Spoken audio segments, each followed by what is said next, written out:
para pensar el arte paleolítico hay que pensarlo en el contexto. En el contexto no solo en la ubicación geográfica, en el territorio en donde está ubicado.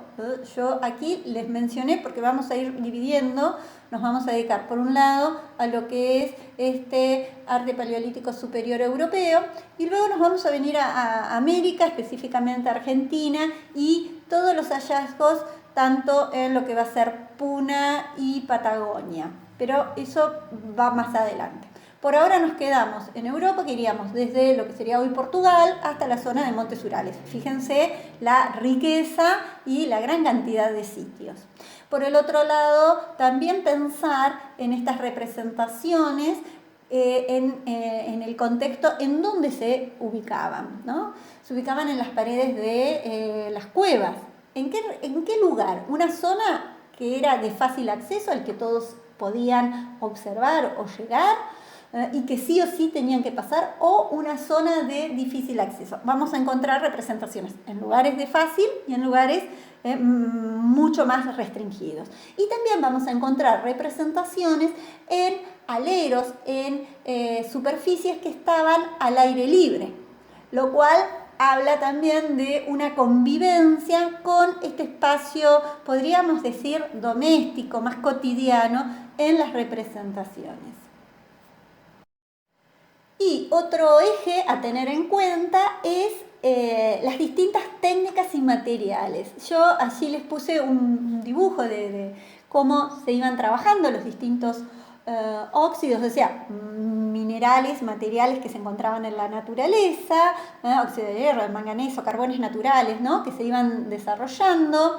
La técnica basada en soplar una pequeña boquilla para esparcir la pintura, o lo que le llaman el tamponado, ¿no?, o sea, incisiones de dedos o de alguna superficie dura que marcaba como una especie de puntillismo. Debajo les coloqué lugares en donde no llegaba la luz, demandaban la existencia de utensilios como lámparas. Esta es una lámpara de arenisca que se encontró en Lascaux, en donde se producía fuego, y piensen en esa intermitencia que implica la luz del fuego, como también va a marcar el modo de la representación. Luego, otros artefactos líticos utilizados para grabar la incisión, y otra de las técnicas que se utilizaba, yo les puse aquí estos bisontes en arcilla, quizás no muy conocidos, si bien es una cueva que el hallazgo ha sido de principios del siglo XX. Estos bisontes de la cueva de Tuc-du-Vert, lo que podríamos observar es justamente cómo fueron modelados en arcilla con algún tipo de, se pueden ver, se han encontrado huellas de los dedos de los escultores y de utilización de algún tipo de espátula. Se plantea y se interpretó la escena como la previa, podríamos decir, del apareamiento de estos dos animales. Quizás en esta vinculación y esta interpretación que habíamos retomado, que se da en la contemporaneidad y que es una de las interpretaciones que más se aceptan, vinculado a un ritual chamánico que se podía estar realizando en la cueva. Quizás lo que todos puedan imaginar cuando hablemos de arte parietal o de arte paleolítico tiene que ver con estas representaciones de los bisontes de Altamira, quizás fueron los que más prensa tuvieron. ¿Qué podríamos plantear? Que si se hace un censo de los distintos yacimientos que se han encontrado, de los distintos sitios, y de los tipos de representación, no es lo más abundante, no es la mayor cantidad de las representaciones la que se vincula a lo que podríamos decir este bestiario, esta representación de la fauna de la región lo que domine, si bien es lo que más prensa ha tenido. Quizás en esto podríamos ubicar otra hipótesis sobre la función de la representación, que está vinculado a, podríamos decir, la tendencia a marcar el territorio, ¿no?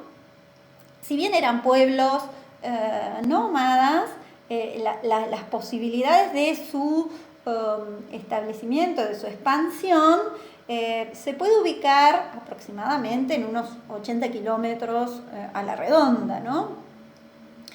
Y esta idea de generar una marca del territorio, ¿no? Si pensamos que el arte es un lenguaje o que estas representaciones correspondían a un lenguaje, por lo tanto eran interpretadas, eran leídas, y que como formas crean identidad, crean un nosotros, nosotros estamos en este sitio, quizás pueda ser un modo de interpretar estas manifestaciones.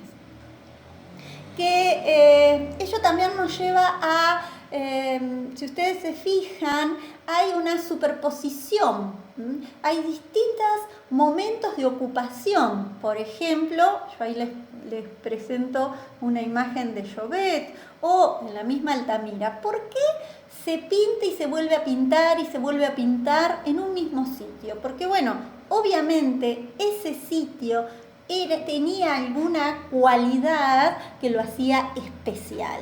Entonces, esa superposición. Y otra cosa que también me interesa plantear con esta imagen es la variedad. Dijimos que si pudiéramos armar ese bestiario, podemos encontrar desde bisontes, caballos, mamuts, ciervas en especial, ciervos, pero en especial ciervas, y otros animales como lechuzas que no eran muy comunes, peces, se ha encontrado una cantidad de representaciones de peces, incluso representaciones de pingüinos también en otras cuevas. Pero dijimos, no es lo que más abunda. Lo que más abunda van a ser representaciones de signos, de cruces, de líneas, que ahora vamos a ver.